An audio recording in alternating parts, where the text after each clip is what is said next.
Hallelujah. स्वागत है आप सबका मेरी भविष्यवाणियों की पुस्तक में। तो आइए हम आज के पवित्र वचन को पढ़ेंगे जो कि परमेश्वर के दास प्रेरित अंकुर यूसुफ नरूला जी के द्वारा लिखा गया है। आत्मा में चले। जैसा कि रोमियो की पुस्तक अध्याय 8 उसकी 5 और 6 आयत में लिखा है, क्योंकि शारीरिक व्यक्ति शरीर की बातों पर मन लगाते हैं परंतु आध्यात्मिक आत्मा की बातों पर मन लगाते हैं। शरीर पर मन लगाना तो मृत्यु है परंतु आत्मा पर मन लगाना जीवन और शांति है। मेरे प्रियो, परमेश्वर ने कहा कि अगर तुम शरीर पर मन लगाओगे तो तुम मरोगे, क्योंकि लिखा है बैर भाव, ईर्ष्या, चुगली, निंदा, क्रोध, माता पिता की बातें ना मानना, ये शरीर की बातें हैं। अगर तुम शरीर में दिन बिताओगे तो अवश्य मरोगे, क्योंकि शरीर पर मन लगाना परमेश्वर से बैर रखना है। जो शरीर की दशा में है वो परमेश्वर को खुश नहीं कर पाता, क्योंकि लिखा है प्रभु का आत्मा तुम में बसता है। अगर परमेश्वर का आत्मा आपके अंदर नहीं तो आप परमेश्वर के जन नहीं। अगर परमेश्वर का पवित्र आत्मा आपके अंदर है, आप परमेश्वर की संतान हैं। परमेश्वर में रहते अगर कलेश भी उठाना पड़े तो बाद में तुम्हें महिमा मिलेगी। इस तरह प्रभु यीशु मसीह को सताव के बाद आज तक महिमा मिल रही है। अगर परमेश्वर का आत्मा तुम में होगा तो वो तेरी मरणहार देह को भी जी उठाएगा।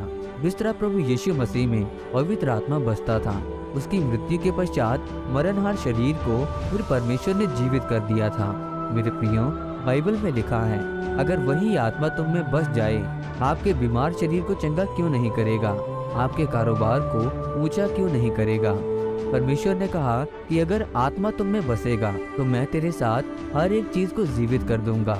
आज अगर ध्यान से देखें तो एक पत्नी चाहती है कि मेरा पति मुझसे बातें करे, ये बाहर क्यों देखता है, ये मेरे साथ घूमता क्यों नहीं है, ये मुझ पर ध्यान क्यों नहीं देता है।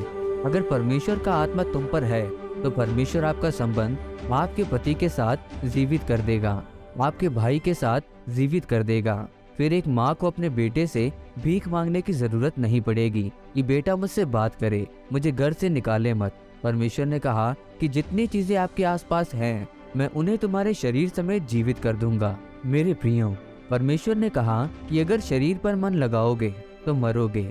जिस तरह आपका कारोबार आज मरा हुआ है, आपकी आर्थिक स्थिति मरी हुई है, आपके रिश्ते मरे हुए हैं, जिस तरह आप दुखों और बीमारियों में हैं, परमेश्वर ने कहा कि अगर परमेश्वर का आत्मा तुम में बसेगा तो तुम जिलाए जाओगे।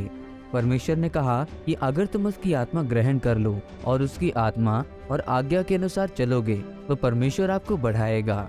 जरूरत नहीं कि अन्य भाषा बोलने वाले के पास पवित्र आत्मा है।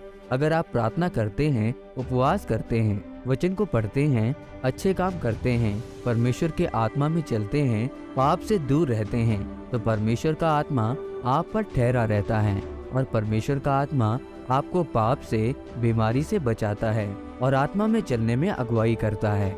आमीन। आइए इस प्रार्थना को आप मेरे साथ एक मन होकर करें।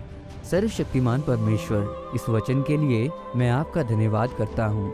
परमेश्वर, मैं ये प्रार्थना करता हूँ कि आप मुझे पवित्रताई में चलने की सामर्थ्य दें।